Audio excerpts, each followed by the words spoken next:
simple vista, Koh Phangan es todo lo que uno imagina cuando sueña con un escape tropical, sol, paz y mar turquesa. Una isla donde, cada año, miles de personas llegan a desconectarse del mundo. Pero en agosto de 2023, ese paraíso se convirtió en el centro de uno de los casos criminales más mediáticos de los últimos tiempos. Daniel Sancho, chef español de 29 años, fue detenido por las autoridades tailandesas tras confesar su implicación en la muerte del cirujano colombiano Edwin Arrieta. Un caso que no tardó en cruzar fronteras, no solo por la brutalidad de los hechos, sino por todo lo que lo rodeaba. Ambos hombres llevaban vidas exitosas, en apariencia opuestas, pero con algo en común. Una relación compleja, intensa, que terminaría de la peor forma. Un crimen ocurrido en un país extranjero, con culturas, leyes y protocolos completamente distintos, y con millones de ojos observando. El 3 de agosto, el hallazgo de restos humanos en un vertedero de Koh Phangan puso en marcha una investigación que escalaría rápidamente. En cuestión de horas, la policía local identificó a Daniel Sancho como el principal sospechoso. Lo que vino después fue una avalancha de información, especulaciones, reportajes y entrevistas. ¿Qué pasó realmente? ¿Qué llevó a este joven chef a cometer un crimen tan extremo? ¿Y cómo influyeron los factores personales, culturales y judiciales en el desarrollo del caso? El caso dividió opiniones. En redes sociales, algunos pedían comprensión y garantismo. Otros, justicia estricta bajo las leyes tailandesas. Pero más allá del escándalo, había preguntas mucho más profundas. ¿Cómo se llega a un desenlace así? ¿Quiénes eran estas personas antes del crimen? Resolver un caso en otro país nunca es simple. Tailandia tiene una legislación rigurosa, con procesos distintos a los de Occidente. La barrera del idioma, el sistema penal, el respeto a la religión y la imagen pública juegan un papel crucial en cada paso de la causa. Desde el primer día, el caso fue cubierto con una mezcla de morbo y desconcierto. Pero detrás de cada titular, había una familia destrozada y una verdad compleja que aún sigue evolucionando. Daniel Sancho Bronchalo no era un desconocido. Hijo del reconocido actor español Rodolfo Sancho y nieto del legendario Sancho Gracia, creció en el ambiente del espectáculo. Sin embargo, decidió forjar su propio camino, lejos de los focos y las cámaras. Con formación culinaria, Daniel se presentó como chef independiente. Promovía una cocina fresca, creativa y saludable. Tuvo presencia en plataformas digitales y proyectos gastronómicos personales. A los ojos de sus seguidores, era joven, entusiasta y carismático. Edwin Arrieta Arteaga, por otro lado, era un cirujano plástico colombiano de 44 años. Respetado en su país, con una clientela amplia y una reputación consolidada. Se dedicaba principalmente a procedimientos estéticos y tenía un alto perfil profesional. Ambos se conocieron a través de redes sociales. Empezaron a hablar en 2022 y mantuvieron contacto regular. Intercambiaban mensajes, llamadas y eventualmente planearon verse. Fue Edwin quien insistió en encontrarse en persona, en Tailandia. La relación, según se supo después, era ambigua. Daniel declaró que se sentía presionado, incluso controlado, que Edwin había cruzado límites personales, pero también aceptó beneficios, viajes, invitaciones, apoyo económico. Era una relación intensa y, al parecer, desequilibrada. Amigos de Daniel aseguraron que él se sentía acosado, emocionalmente invadido. Del otro lado, conocidos de Edwin aseguraban que él estaba enamorado, que veía en Daniel una relación estable, incluso a futuro. En julio de 2023, ambos se encontraron en Koh Phangan. El viaje, que en principio parecía recreativo, terminaría de forma trágica. El detonante final aún no está del todo claro, pero los días previos fueron tensos y decisivos. Aquel encuentro fue el punto de quiebre. Dos caminos, dos historias, un destino compartido, pero solo uno regresaría con vida. El 31 de julio de 2023, Daniel Sancho y Edwin Arrieta llegaron juntos a la isla de Koh Phangan, un destino turístico popular en Tailandia. Para la mayoría, era un viaje de descanso. Para ellos, sería el principio del fin. Durante sus primeras 48 horas en la isla, se hospedaron juntos, compartieron comidas y paseos. Pero algo cambió. Según las autoridades, la tensión entre ambos aumentó de manera drástica. Y el 2 de agosto ocurrió lo impensable. La versión oficial indica que Daniel y Edwin discutieron fuertemente en el alojamiento. Daniel confesó que se sintió acorralado, manipulado emocionalmente, y que actuó en defensa propia, aunque la justicia tailandesa consideró su versión insuficiente. Horas más tarde, restos humanos fueron encontrados en un vertedero de la isla. Estaban repartidos en bolsas de basura. La policía no tardó en rastrear movimientos sospechosos a través de cámaras de seguridad. Las cámaras mostraban a Daniel comprando cuchillos, productos de limpieza y otros elementos en tiendas locales.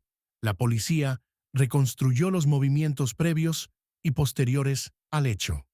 Las evidencias apuntaban directamente hacia él. En un principio, Daniel negó los hechos. Luego cambió su versión. Finalmente, confesó. Dijo haber actuado bajo presión, en un momento de colapso, pero la frialdad de sus acciones posteriores dejó muchas dudas en la investigación. El caso rápidamente tomó una dimensión internacional. Las autoridades tailandesas afirmaron que tenían pruebas sólidas, que no fue un accidente y que existía planificación. A partir de ese momento, Daniel Sancho quedó formalmente detenido y en espera de juicio. Fue trasladado a la prisión de Koh Samui, donde esperaría meses por el inicio del juicio.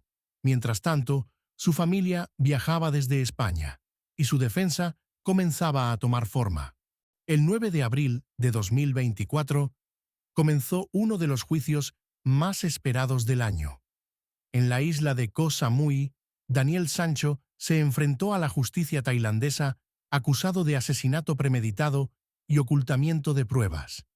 La pena posible: cadena perpetua o incluso la pena de muerte. Durante semanas se expusieron pruebas, testimonios y peritajes. Las autoridades tailandesas argumentaron que no se trató de un acto impulsivo, sino de una acción calculada. Se basaron en las compras previas al crimen, los movimientos posteriores y la forma en que intentó deshacerse del cuerpo. La defensa, por su parte, alegó que Daniel fue víctima de una situación límite. Argumentaron que vivía bajo acoso constante por parte de la víctima y que actuó por desesperación. Afirmaron que no hubo premeditación y que debía considerarse un homicidio involuntario. Durante el juicio, se escucharon voces importantes: psicólogos, testigos del entorno cercano, expertos forenses. Algunos apoyaron la versión de un crimen pasional. Otros, en cambio, subrayaron la frialdad y la organización con la que actuó después. Mientras tanto, en España y Colombia, el caso era seguido minuto a minuto. La familia de Edwin Arrieta pedía justicia, y la opinión pública española se dividía entre el rechazo total y el intento de comprensión. Las redes sociales no paraban. En su última intervención, Daniel pidió perdón. Dijo no haberse perdonado a sí mismo, que no actuó con odio, sino por desesperación. Pero la decisión ya no dependía de él. Con el juicio finalizado, solo quedaba esperar la sentencia. Un fallo que podría marcar su vida para siempre y cerrar parcialmente una historia llena de contradicciones. El caso no fue local, fue global. Lo que comenzó como una noticia policial en una isla del sudeste asiático terminó por convertirse en un fenómeno mediático seguido en 3 países. Y más allá. En Colombia, el nombre de Edwin Arrieta se convirtió en símbolo de dolor e indignación. Colegas, pacientes y ciudadanos salieron a las calles exigiendo justicia. Para muchos, Edwin fue víctima no solo de un crimen, sino del olvido internacional. En España, la historia generó opiniones encontradas. Algunos defendieron a Daniel Sancho, apelando a su juventud y presunta vulnerabilidad emocional. Otros criticaron el tratamiento del caso, acusando a ciertos medios de victimizar al victimario. Las redes sociales se convirtieron en un tribunal paralelo. Cada nuevo dato, cada imagen, cada frase era analizada, cuestionada, compartida. El juicio no solo ocurría en Tailandia, también en Internet. El caso incluso generó tensiones diplomáticas. España solicitó garantías procesales, mientras que Tailandia defendía su soberanía judicial. Y en medio, una familia pidiendo justicia por su ser querido asesinado. Y mientras la historia se debatía en titulares, foros y noticieros, el protagonista del caso permanecía encerrado, esperando su destino, lejos de su país, lejos de todo lo que conocía. Más allá del morbo, más allá del ruido, hubo una vida que se perdió. Un médico, un hermano, un hijo, alguien que no podrá contar su versión. A miles de kilómetros de casa, en una isla ajena, un crimen cambió para siempre 2 familias, 3 países y una historia que aún no tiene cierre. Edwin Arrieta era un cirujano reconocido, querido por sus pacientes y por quienes lo rodeaban. Viajó a Tailandia con la ilusión de compartir tiempo con alguien que apreciaba. No volvió. Y hoy, su historia sigue esperando justicia completa. Daniel Sancho fue criado bajo los reflectores, pero quiso caminar su propio camino. Enfrentó presiones personales, emocionales, contradicciones, hasta llegar a un punto sin retorno. Hoy, permanece detenido, esperando una sentencia que podría marcarlo de por vida. El proceso aún continúa. La defensa ha solicitado repetir el juicio o celebrar una nueva vista con testigos clave. La decisión final, aún incierta, pero el daño ya está hecho. Este no fue solo un caso judicial, fue una historia amplificada por los medios, interpretada por miles, deformada por algunos, y sentenciada por muchos antes de tiempo. El juicio público, muchas veces, fue más feroz que el legal. Pero en el fondo, no hablamos de números, ni de morbo, ni de trending topics. Hablamos de una vida que se perdió. Y otra que cambió para siempre. 2 personas que se cruzaron en el peor momento, en el peor lugar. Gracias por acompañarnos. Si esta historia te hizo pensar, te invitamos a suscribirte, dejar tu opinión en los comentarios y seguirnos para más casos reales, contados con respeto y verdad. Nos vemos en el próximo video.